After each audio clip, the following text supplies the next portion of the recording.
Welcome to the TechSales Funnels Podcast, where we dive deep and answer the ultimate question, how did you hack into tech sales? Each week, we bring you inspiring stories, proven strategies, and insider tips from top performers who've cracked the code to break into tech sales and thrive. Whether you're just starting out, making a career pivot, or ready to level up, this is your go-to space for actionable advice and real-world success stories. Let's crack the code together, because hacking into tech sales isn't just a dream, it's your next move. Now with your host, the founder of TechSales Funnels and the tech sales hacker himself, Dayvisson DaSilva. All right, everyone. Welcome to the TechSales Funnels Podcast. This is Dayvisson DaSilva, the tech sales hacker, your host, and today I'm bringing a really good friend of mine. We worked together both at Microsoft, and he currently actually worked for IBM, which we didn't cross path at IBM, but maybe we did. I'm not, can't even remember it right now. But the reason why I wanted to bring him to the podcast is because I resonate a lot with him being an international student, having kind of a similar background in big tech, and he has an amazing career. So welcome today, Mark Sonkin. How are you? Doing great. It's a pleasure to be here. I'm excited and honored for the invitation, Dayvisson. Man, you're looking good. Like, you make me look really good right now. Hey man, I do it for you. Want to show up good. Awesome. So I have a few questions here reserved for you, for this audience. A lot of people listening to this are tech sellers. Yeah. They are trying to break into tech sales, or they are like, seniors, tech sellers, executive. Mm-hmm. There's all sorts of people who are listening to this right now. But how about, I always like to take tech sales out of the line, the current job, and then can you give us a little bit of an introduction of who you are? Who is Mark? Tell us a little bit of a high level about you. High level. So going back to the kind of foundation, you and I are similar, where we are both immigrants to the U.S. I was much younger, so I was 5 years old when my family immigrated from Ukraine to the United States. Grew up in Minnesota, went to public schools along the way, and eventually made it to a private university with the kind of help of scholarships and financial aid, and studied economics and Chinese in college with a minor in political science. So I had an opportunity to study abroad in China for my junior year of college. I went to St. John's University, go Johnnies, and graduated in 2010. So economy was not doing so well. We were going through the 2008, 2009 global financial crisis, and in a very similar climate to what feels like the job market right now for new college grads, where there's not a lot of those entry-level jobs. And I think in 2010, when I graduated in the May, June timeframe, about 40% of my class found full-time jobs, so less than half. Wow. And I know right now, again, I don't know the exact number, but it's very difficult, for a 22, 23-year-old to find a good, corporate job. Right now, just with everything happening kind of in the AI landscape and automation and everything else. So I definitely feel for the new college grads right now going through some of those challenges, because I went through them myself, just in a different kind of scenario. But yeah, that's a little bit about my background. Very interesting. And I remember those days. I actually graduated in 2007. It was right during the beginning of and I actually graduated without a job, and I was trying to find jobs, and I don't even knew much about what was happening in the world. I was just so focused at school, graduation, and boom. And I feel for the youth right now, for the new generation as well. Absolutely. But yeah. That was great. So you mentioned about Ukraine, and all that. So how is your Chinese though right now these days? My Mandarin is Mama Hu Hu, which is kind of so-so, is what it means. When I was living there, I hesitate to say I was fluent. I could get around, getting from the dormitory, walking around the city, ordering food and going to class. So unfortunately, it's been 15, 16 years since I have used it. And I haven't, had the opportunity to use it too much in my career or in personal life. So I've kind of lost a lot of that language. But I do still speak Ukrainian with my family, have a few friends, and practice my Spanish as well. So languages, I do love to learn languages, and it helps when you're traveling abroad to know some of the foundational kind of language skills. Yeah, 100%. I asked because one of my dreams is to speak Chinese, and I know nothing. But we can start. Ni hao ma. Yeah, how are you? Yeah, ni hao ma. There you go. Yeah. Let's dive a little bit into your career. I know you currently are at IBM, but I want to take a few steps back because just today I was looking at your LinkedIn profile. You're like a textbook of how to progress in tech sales, and you have been in small tech, big techs. Can you start with the? I like to ask this question at almost every single podcast. How did you break into tech sales? How did you hack into tech sales? Let's start from there. Yeah, no, it's a great question, and I will say, I did not intend to hack into tech sales. So I'll go one step back quickly. My dad has been a car salesman for 26, maybe 27 years now at the same car dealership, Toyota in Golden Valley, Minnesota. If anyone needs a Toyota in Minneapolis area, go to Boris.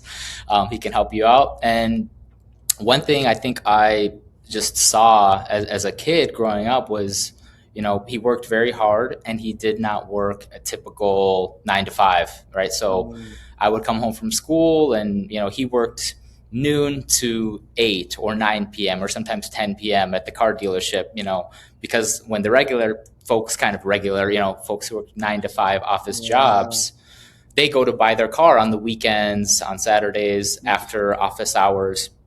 And so he missed a lot of, and I missed him a lot of evenings. And so to me, I think that's what I thought sales was this career where, it's stressful. You can have years where you make good money. You can have years where it's more challenging.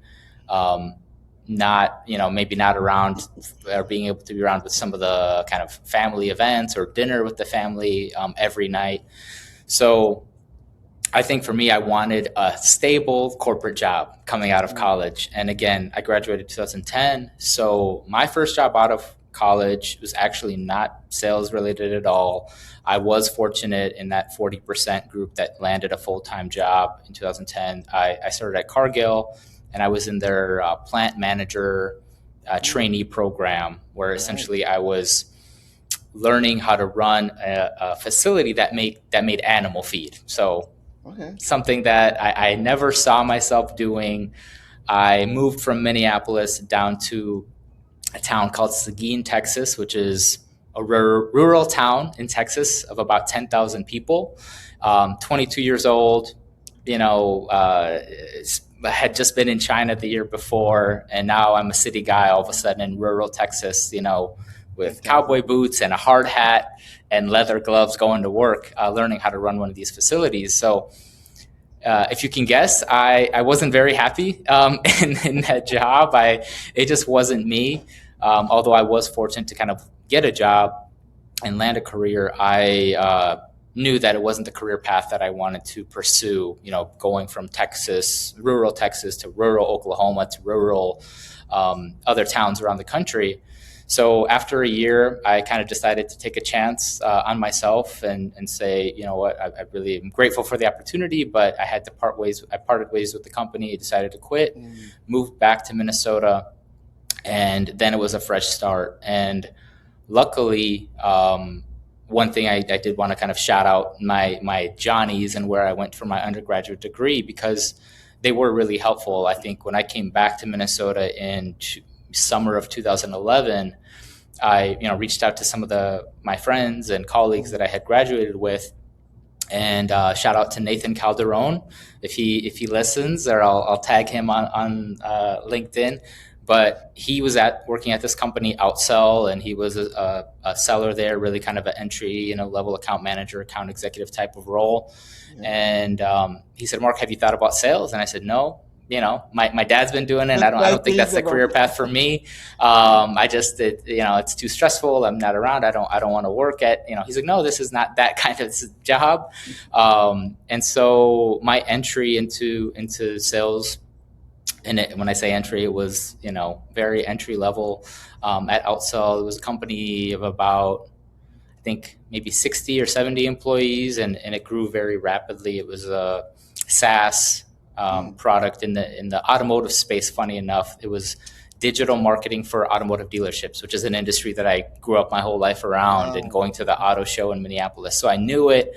I knew what internet sales manager cares about and doesn't care about. So I had that benefit, and kind of the stars aligned, so to speak, in terms of that opportunity. And so that was my entry into tech sales, was that account manager job, where I was working with internet sales managers of automotive dealerships across the country, and across every brand from Toyota to Ford to Mercedes. Everyone. Oh wow! So did your friend? Maybe I missed that piece, but did your friend recommended you? Like, he took your resume, gave it to the hiring manager? How was like the initial getting the job? Right? Was that super hard? You had a lot of interviews. Just the past skills, how that worked out for you during the process? He did. It was a smaller company, so it was 60 employees. So he definitely, I think the whole sales team was, I think, 5 of us with 1 sales manager, and so he did recommend me. Funny enough, that the first job that I actually interviewed for, they said it was more of a customer service. It was not even selling. It was more account management, customer support kind of thing. But after about, I think, 2 or 3 months, they saw that I can, I like to talk to people and build relationships. And that's the benefit of working at a small company like that, is if you show that you're putting forth effort and you're doing things proactively, you can kind of quickly make moves, and it's not so much hierarchical as bigger corporations. Startups move very rapidly, and so my first job was really, I think, a customer support rep, where it was taking emails, replying to them, or taking calls and replying to them, and kind of solving problems. But I did that. I almost don't even mention it, because I was in that role for maybe 60 days or 90 days or less before I moved to kind of an account manager role. But I think he helped me with kind of getting on the short list to be interviewed. And since he was already there and doing well, and I think he had been there less than a year, but because we had graduated at the same time. So that definitely helped me know where to look, because I didn't know that I wanted to be in sales. Or that I would like it. But sometimes I would say, last thing I'll say is, people see things in you that you don't see in yourself. And it kind of, things like that can kind of snowball, right? Or give you opportunities that you don't even think about. But it really does help to, of course, have someone open a door for you, and to see your potential before you even see it yourself. I love that. Really like that a lot. And I'm pretty sure that happened throughout your career in tech sales. You network your way to one of the big tech organizations in the world, including, I'm looking at LinkedIn profile here, Oracle. I know IBM and Microsoft, but how is the process to get a job in a small tech organization like a SaaS? How big of a difference it is to join the Oracles and the Microsofts and the IBMs, on your perspective? It really helps. It's very, I think, challenging to make that leap from a startup to a Fortune 100 tech company. But once you get in the door of one of them, I think the world kind of, or the doors really open up to you. When you have Oracle on your resume and you have proven yourself that you can succeed, it helps to get to Microsoft. And when you have Oracle and Microsoft, it helps to get to IBM or others. And so my journey to get to Oracle was unique and interesting. I will say, you know how they say pressure makes diamonds. I don't think I'm a diamond, but I was under pressure. Yeah, exactly. So I was under pressure where I worked at a few different startups for the first 2 to 3 years of my career, and I did fall in love with sales once I started doing it. I thought I wanted to work at Best Buy or Target or 3M. These are some of the large Fortune 500 companies that are in the Twin Cities area. And I thought, hey, I want to be a business analyst. I want to make my, at the time it was, $50,000 or $60,000 a year salary. That's more than my parents made, growing up, and I'm going to be good. As I got into sales, my base salary at the time, to be totally transparent, was maybe $40,000 when I started my career, but I had the potential to make 50 if I hit my accelerators and incentives or things like that. So I liked the fact that I was kind of in control of my destiny when it came to sales. Getting into Oracle, I didn't know really anyone. I think I had met with someone for coffee at a company that I was, kind of building my network essentially. And he mentioned one name to me, and again, I'll kind of name drop Kim Johnson, and she was a manager at Oracle at the time. And I've learned about they're going to do this hiring event. It was their new fiscal year, and they had maybe 10 spots or less, but they had one of the like a kind of a happy hour event where at the time they used to have an office in downtown Minneapolis before kind of a lot of the Oracle operations moved down to Austin, Texas. And they had maybe 300, 400 people working out of Oracle in downtown Minneapolis. And so first things first, like how do I get invited to this happy hour event?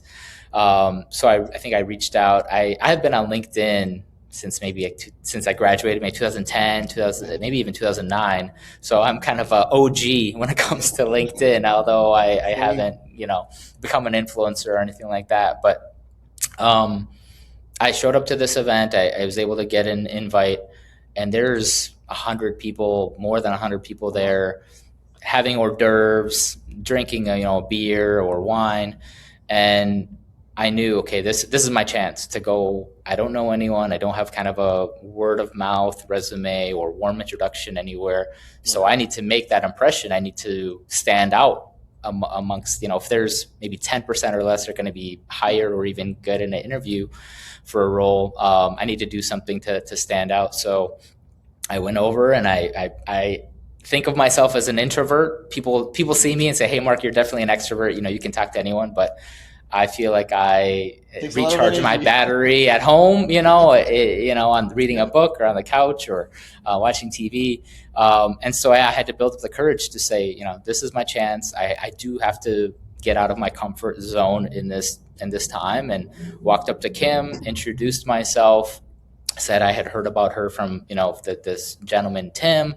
And that definitely, that didn't get me the job, but it just helped me stand out a little bit, saying, hey, I knew, I think early on, that there's people that are in this room and they're watching how you act. Are you going to go in a corner by yourself? Are you going to socialize and talk to people? Are you going to, and so I knew, even though I'm an introvert, I think at heart, I said, now is not the time to be an introvert. Now is the time to stand out, socialize, conversate with different folks in the room. And so, that event was 100 people. Then they broke us out into conference rooms of about 12 to 15 people per room. And then what I now know was that the managers after that event all get together and said, who stood out to you, who asked good questions, who was proactive in reaching out and introducing themselves. And that helped me actually get into the formal interview process. I kind of made it through that filter. They interviewed maybe 30 or 40 people. And I was one of the fortunate, 10 people who got an offer from Oracle. Oh, wow. What a unique experience. And we don't see that as often these days. Maybe not. I'm not sure, but that's really awesome. So out of 100, you stood out, got the interview on the interview loop, got the offer Oracle. That's amazing. And that got you exposure to the big leagues, to playing on the Yeah. big tech. How would you say, what's the number one difference, like the pro and the con, and like what's good about it and bad about it of working with big tech and in Yeah. comparison to I would startups? say the pro is when you're calling on a prospect and when I'm saying cold call, cold email, and this was much more common than it is now, or maybe it's starting again now of actually picking up the phone and making dials. If you say, this is Mark Sonkin and I'm calling from Oracle, more than likely, right, this enterprise or this corporation has heard of Oracle, or they've heard of Microsoft or IBM. When you say, this is Mark Sonkin, I'm calling from Outsell, or I'm calling from FizzDAP, most likely they haven't heard of you, right? Unless it is very niche and things like that, right? So I think that's the big difference, is just that name and brand recognition, working at a big company. The negative is, when you play for the Yankees, you're expected to go to the World Series every year, right? If you don't go to the World Series, if you don't win the World Series, that's a disappointment. So I remember that was a manager when I had actually joined Microsoft after Oracle. He told me that, and it really has stuck with me now the past decade of every year we're the Yankees. We're expected to go to the World Series. We have, stock. Yeah, go to Super Bowl, World Series, whatever sport, World Cup final. And so that level of expectation for performance, that pressure, especially in a sales role of, hitting quota and attainment is a very, real thing for sure. Yeah. There's the pros and cons. I love that analogy, and it takes the best, right, to play for the best. And I'm glad that you have been able to play in both leagues, and then you're performing just well on the big leagues. I was having a thought here the other day, when I was going to be speaking with you, because you have had an amazing career in tech sales, and a lot of people listening to this, they're trying to um, develop themselves and do better. What were like the two, maybe one or two or three biggest piece of advices you have received in your career that has helped you, even today? Everybody knows it's hard. Sales is hard, that. Yeah. It takes, some big nuggets here and there, like a system here and there, or a tool or something to make you successful. What would you say? I mean, the first thought that comes to mind, and this isn't, I would say even maybe advice I have gotten, is just kind of natural hunger, like a want to grow, a desire to achieve, right? And maybe it's immigrant mentality and an American dream kind of aspiration. Maybe if it's even going to that foundational level, because I know, that's why my parents immigrated to this country, was for the American dream. And, they worked really hard and they didn't speak English, and just being a child, seeing all of that, I think was like core to who I am as a person, is wanting to level up and build my better life. Definitely have gratitude and appreciate what I have and what I've accomplished. But if I'm capable, if I'm smart, if I, can do these other things to grow and better myself, why wouldn't I do that? I think that just ties so closely into sales, because again, I think at a foundational level, once I knew, one career type is go be an accountant, make your salary. It can be a very good salary, 80,000 or 100,000 plus or whatever. But that's your salary, and maybe you get a bonus at the end of the year. Sales, maybe it's a lower base salary, or there are sales jobs where it's, zero base salary, which I think are very tough and, high stress even. But the potential, to exceed is just the work you put in, right? And that's where it kind of goes outside of the 9 to 5. If you want to make more money, you sometimes work in the evenings, or you work on the weekends, or it doesn't have to be sending emails. It can be reading a sales book or taking a sales course or things like that. So going back to your question of, advice I've received, it's having a growth mindset. There's a great book, I know you've heard of it, and you probably have it in the back of Carol Dweck, the mindset book of fixed mindset versus growth mindset, which is a big, theme. And just having that kind of approach to, I think, not just the sales career, but just life in general is, having that growth mindset and kind of trying to level up. And we're all not perfect, and we all don't know everything, but just having that approach will kind of lead to bigger and better things in life and in career as well. That's good. And what I'm hearing from you is that probably the most important. A lot of people, here's the thing. I love that question because a lot of people, they worry too much about, sometimes the tools or these days it's AI, right? How to use this and that. But then when it comes to the core, it's like, it's just your values, your principles, what drives you, your why, right? Your mindset, your hunger to learn. So when I think about advice, some of it has been books, and you mentioned Finding Your Why. Simon Sinek, one of my favorite authors, he wrote a book, I think it was called To Sell is Human, and it just talks about how even if you're not a sales rep or an account executive, we all sell, right? If you're a husband trying to convince his wife to go on a European vacation and to spend that money on the European vacation versus on updating something at the house, like you want to sell her on that, right? Or if you're convincing your kids to get ready for school, right? You're always selling something and kind of influencing and convincing folks, whether you're an official, salesperson or not. So I think some of the advice and things I've gotten is just picking up a book or, a few of them throughout my career and reading them that way and just always trying to grow. Okay. No, I love that. And you have sold, let's continue on that. So you have sold millions, you have sold to big enterprises, you have, you're representing one of the biggest brands, in the technology world. Is there any difference between the regular sell or selling everything else and selling technology? Is there anything that you see that's different? I've sold, ERP solutions. I've sold, the cloud, Azure cloud at Microsoft, and now selling more services at IBM. Selling a product versus selling a service are very different, because product, it can be a tangible widget, or cell phone. It's tangible. I can see it, feel it, touch it, everything else. And so a service is more, I'd say, intangible. You're selling kind of the value of maybe a cost savings, or maybe it's reducing risk, or maybe it's just simplifying kind of a process.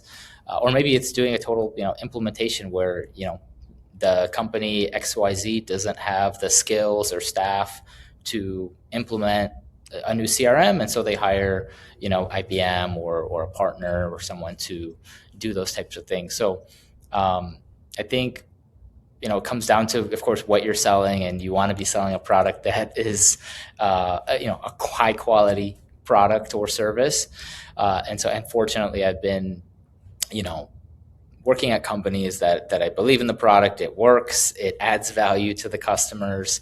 But of course, depending on who your customers are, if you're selling to a SMB versus a mid-market versus enterprise, as you kind of move along those different segments, it gets more complex selling to enterprise. There's more stakeholders, there's longer processes. They may have their budgeting cycle done in December for the fall, for the following year. So if I'm trying to sell something to one of my clients and they already have their budget allocated the way it is, where, and I'm trying to sell them something for $1 million, where is that money going to come from if they've already kind of allocated their resources for the next fiscal year? So that's where it's definitely different, selling to the enterprise versus mid-market versus SMB. Gotcha. And you have sold for over a decade. What has changed these days with AI? Or is that the same, or is just people just, talking too I much think about AI? What has changed for you in your perspective? um, I've used AI. I'm far from a professional, definitely in the space in terms of agentic AI and automating my sales processes and prospecting. With that, I think I have personally have a ton of opportunity for growth there. I have leveraged it in terms of doing some account research, taking a company, if it's a publicly traded company, taking their quarterly earnings or their annual 10K report, and instead of reading through 100 plus pages, having it synthesize that information or pull out the information that's relevant to my product or service that I'm selling. So that's some of the ways, kind of from a simple standpoint, that I've used it, where it saves me time, and it gives me some insight that I wouldn't have otherwise had without AI. But I mean, I think it's a little bit overhyped, where it's going to change the world and everyone's jobs. Maybe eventually. I could definitely be wrong about this, but in terms of me and just speaking from my kind of use, that's how I've done it. I think at the end of the day, a sales job 10 years ago, 15 years ago, I started, my first sales job 2011. It's now 2026, so 15 years.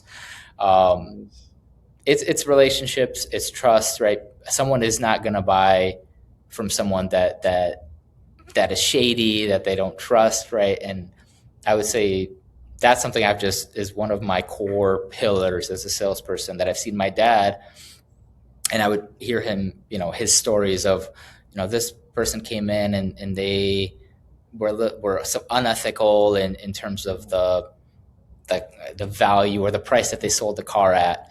There's a reason he's been at one dealership for 26, 27 years, because he's consistent, he's honest, he's transparent. And that's something I've kind of carried, where I think it doesn't matter if it's 2011 or 2026. If you're a ethical, honest, transparent salesperson selling something of value, that's how you build a long, successful career in sales. That's really, really good. And especially for everyone listening to this right now, we're coming to an end here, which time goes by really fast. But Mark, you're fairly young in your career, in your life. You're still like, there's a lot of the new generation out there thinking what they're gonna do next, right? Mm-hmm. And I personally feel like if you have a sales experience, you can get any job anywhere. We talked about everything sales. What piece of advice can you give to the new generation, the ones who are even in college, like who are trying to figure out life these days? Should they do sales or not? Tech sales? Consider what would you say? I would say absolutely. If you could get an opportunity to get into tech sales, it's a great opportunity to stretch out of your comfort zone, communicate, build your communication skills, and learn your communication style. If you do hit, and exceed your sales targets, it can be a, extremely rewarding career as well, setting up for financial success. I would say that comes with a caveat of you have to be responsible.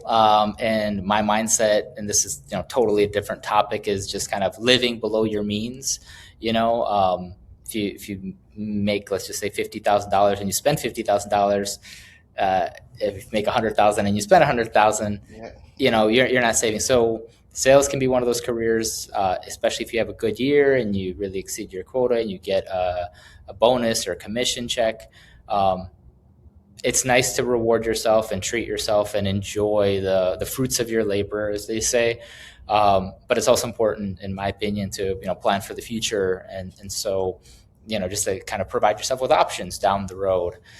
So yeah, to answer your question, I think it is a great career. Even if you don't do it, for your entire career, it can be a great skill set, again, to sell as human, to use Daniel Pink's book, that you can build, whether you want to go into marketing or operations or, any other department. It's kind of a great pathway to start. I'm always jealous of the folks who started with Oracle or Microsoft or IBM at 22. I'm like, it took me, 5 or so years to get into the Fortune 100. And even then, I feel incredibly blessed and fortunate now to be in this, working at Fortune 100 companies for the last 10 plus years of my career. But yeah, absolutely try it. I'm happy to, anyone who kind of watches or hears this, I'm happy to lend an ear or a piece of advice if you want to reach out to me on LinkedIn. Nice. I appreciate you offering here. And I'm pretty sure a lot of people will connect with you and reach out. And I was thinking, as you're talking to the younger generation, I actually now want to do any final piece of advice for people who are actually like 5-10 years in tech sales, and they're like, they might be feeling stuck, or maybe they might be feeling a little bit like burned out. Like, is there any piece of advice to them that that has helped you? Because to play in the big leagues, it takes effort. Yeah. It takes a lot of energy. Keep going. This is my advice. When you're going through, through heck, right? To try and not swear on the podcast, they say, keep going. And so we've all, I have for sure had years where, I thought I wasn't going to hit quota. Thankfully, even in those high pressure moments, like I said, pressure can make diamonds sometimes. Like an NFL game, if for the folks who are listening, right, until the clock hits 0, you still have a chance, right? And so until the end of the quarter, or until the end of the fiscal year, keep pushing, keep going.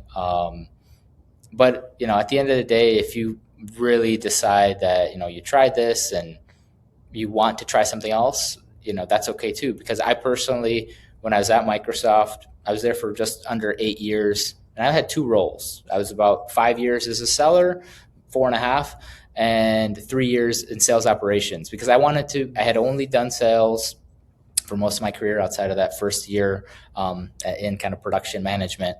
But I wanted to try something different, more marketing and operations. And I learned a new skill set. I worked on my MBA while I was doing that. I learned about, stakeholders and champions and everything else. And at the end of the day, I joined IBM and I came back to sales because I learned that sales is kind of where my heart is, and it's what I enjoy, and I like the challenge of it as well as the rewards. Every quarter, every year is not perfect. If it was easy, everyone would do it, as they say. But yeah, it's okay if you're at that point where you're 5 years in your career or 10 years in your career and you say, I want to, or I need to get a break from having this quota every quarter, really work to network and get into, another department within your company or maybe outside of the company that you're at. Yeah. Amazing piece of advice.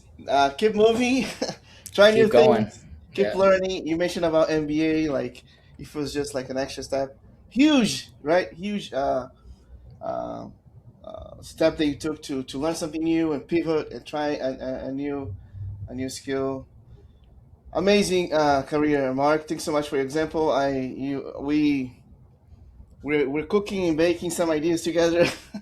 Yeah. On the back, but it was great to have you here on the podcast today, and I'm pretty sure it's going to inspire and help a lot of people. Thanks so much for joining. No, thank you for having me. It's an honor and a privilege to be here with you, Dayvisson. So yeah, thanks so much for the great questions and for having me. Thank you. Thanks for tuning in to the TechSales Funnels Podcast, where we crack the code and uncover the strategies to break into tech sales. If you found value in today's episode, don't forget to subscribe, leave a review, and share it with someone who's ready to hack their way into this exciting career. Remember, hacking into tech sales isn't just a goal, it's a mission. Let's keep hacking, learning, and winning together. Catch you next time.